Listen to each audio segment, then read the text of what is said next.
Alors, Freedom ou Freedom Project, est-ce que tu connaissais? J'en avais entendu parler à l'époque. J'avoue que je l'ai jamais regardé. Euh,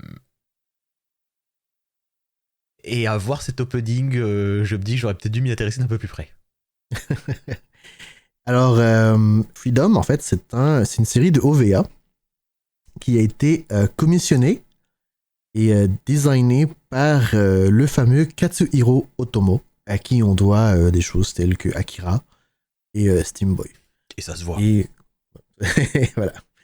Mais c'est pas lui le réalisateur. Lui, là, dans le fond, ce qu'il avait, il avait cette vision. Et donc, dans le fond, il a fondé, il a donné les fonds pour que cette vision soit réalisée. Donc, c'est une série de OVA qui date donc de 2006, qui a duré de 2006 à 2008. Et je pense que c'est juste 6 épisodes. Et si on est très honnête, c'est une série que j'ai bien aimée, mais ça aurait mieux été desservi par un film. Le stretch d'OVA a été n'a pas aidé la série dans le fond parce que pas beaucoup de personnes en ont entendu parler. Ouais, sur deux ans, c'était trop long. Ouais, c'est ça, sur 2 ans, c'était trop long. Un petit fun fact qui était intéressant par rapport au release de la série, c'est que cette série est sortie à l'époque où Blu-ray se battait contre HD DVD.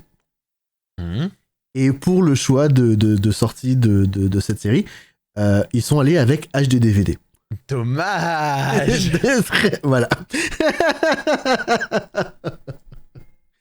Alors, pour raconter rapidement l'histoire, donc l'histoire ça suit Takeru qui est donc un jeune qui vit sur la Lune avec tout le reste de la population vivante de la Terre parce que la Terre a été détruite due à la pollution, climat et tout ça. Et il découvre dans des archives, il découvre quelque chose qui lui fait indiquer que non, il y a encore des gens qui vivent sur Terre. Alors lui et ses amis font les rebelles et ils construisent une fusée qu'il utilisera donc pour essayer de quitter la Lune et aller sur Terre pour prouver que effectivement il y a des gens qui vivent encore là-bas. Donc, comme je disais, c'est une série fort sympathique. Malheureusement, le format OVA n'a pas aidé, n'a pas été en sa faveur. En fait, ça vaudrait certainement le coup de maintenant de tout voir d'affilée, quoi. Exactement. Et donc, le générique nous est chanté par Utada Hikaru. Classe. C'est ça. Utada Hikaru qui n'a pas fait beaucoup de anisong dans sa vie, mais en a fait quelques-uns. C'est ça, voilà. Et puis elle a fait des toutes petites, quoi, des anisong. Le générique de fin d'une certaine série de films qui s'appelle Evangelion. Pas vu par beaucoup de monde, mais ça n'a pas besoin d'aider pour sa popularité parce que pour ceux qui ne connaîtraient pas Utada Hikaru, Utada Hikaru donc est une chanteuse très très très très très très très populaire au Japon et à l'international qui chante depuis les années 90. Moi je me souviens, j'étais petit, j'écoutais du Utada dans l'avion. Tu sais quand tu voyageais à l'époque, ils te donnaient des sélections de musique internationale. Il y avait Utada Hikaru dedans sur Air France. Donc une renommée mondiale, incontournable de personnage de la chanson japonaise. Et donc, comme je disais, elle a chanté, dans le fond, les génériques de fin des films d'Evangelion et d'une série, le générique de début d'une série qui passe en ce moment, qui s'appelle To Your Eternity. Fumetsu no Anatae. Ou sinon est aussi extrêmement connu pour cette série de jeux vidéo qui s'appelle Kingdom Hearts. Retournons à nos moutons. Donc Freedom Project, c'est donc, écoute, générique fait quelque chose de assez intéressant où il nous fait un mixage de scènes d'animés avec des shadings de style manga qui pourrait rappeler dans le fond le style de Otomo, avec du visuel live action où on nous montre dans le fond la Terre en ruine, qui va bien avec le thème de la série parce que on nous dit qu'il n'y a plus personne qui vit sur Terre parce que la Terre a été ruinée. Et alors je ne sais pas si tu te rends compte, mais moi je pense qu'il faut le noter parce qu'il faut jamais manquer une occasion de taper sur un générique à terre. C'est la Terre en ruine, dégueulasse, sale, et c'est quand même plus joli que notre dernier générique. Ah mon dieu, ça ne se compare même pas. Non, c'est vachement joli, c'est très très bien stylisé. Ça me rappelle un petit peu le générique qu'on a vu quand on a fait l'épisode spécial Ada Soda Koda de Aoi Ono. Ah oui. Par un peu tous les styles et tous les shadings qu'il y a notamment sur des images en prise de vue réelle. Mais aussi, surtout, c'est vraiment très joli. C'est très bien stylisé. Alors c'est sur une 3D que je devine vieillissante, même si là dans le générique ça rend bien. Je devine que je sais pas les OVA d'ailleurs c'est quoi, c'est de la 3D ou c'est de la 3D. Clairement ça se sent pas trop sur le générique, ça se sent même assez peu. Le générique a notamment des scènes qui semblent d'action, un peu de course, qui bougent très très bien. Mais c'est pas très difficile d'imaginer que le style dans la série a pu plus vieillir. Mais là, pour ce générique, franchement, c'est...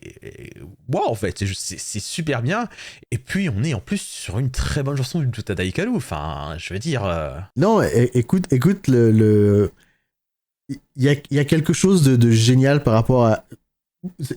On parle d'Anisong, mais les plans réels sont tellement bien, ça me passe le message. Et en fait, je me souviens plus c'était quoi exactement comment ils ont fait ça, mais je pense qu'ils sont allés dans des parcs d'attractions. Ils sont allés dans un parc d'attractions abandonné ou dans une ville abandonnée. Et c'est comme ça qu'ils ont réussi à nous avoir ces plans-là. Effectivement, c'est complètement le genre de truc que tu peux imaginer. Il y a un côté un peu sinistre, un peu à ce qu'on voit. Et je trouve que c'est quand même assez bien d'actualité parce qu'on nous parle de changement climatique et tout ce qui vient avec, et ça me fait un peu peur, ça nous montre notre futur.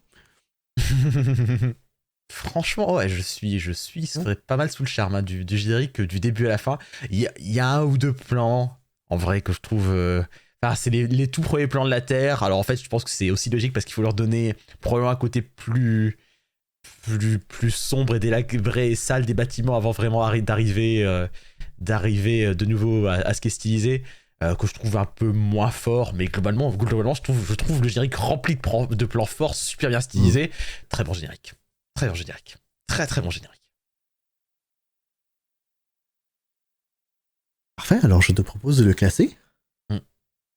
Je ne l'ai pas mentionné, mais la chanson est composée et écrite par Iki aussi.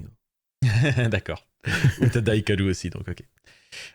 Puis même en fait, vraiment le moment, je disais que on devinait que la 3D de la série était vieillissante, mais le moment où dans le générique on arrive à un bout d'action, ça passe super bien. C'est super stylisé, super joli. Enfin, c'est pas. Mais c'est parce qu'ils ont mis un filter sur le. Ils ont mis un filter dans le générique. Non, mais bien sûr, tu comprends qu'il y a des gros filtres sur le générique, ça peut pas marcher de la même manière dans la série. Mais l'important, c'est que on est 15 ans plus tard et que ça passe tout aussi bien. Ça passe bien, ouais. Donc non, franchement, je trouve que c'est le taf dans ce générique est assez admirable. Ouais. Alors, je te le propose en Super Nisong Taisen, c'est un podcast à la gloire des génériques d'animé. Tous les épisodes, Chris et moi, Fenrir, on prend des openings et des endings et on les décortique avant de les classer du meilleur au moins meilleur. Avec bien sûr un objectif, partager avec vous notre passion pour ces minutes 30 qui débutent et terminent les épisodes de vos séries préférées.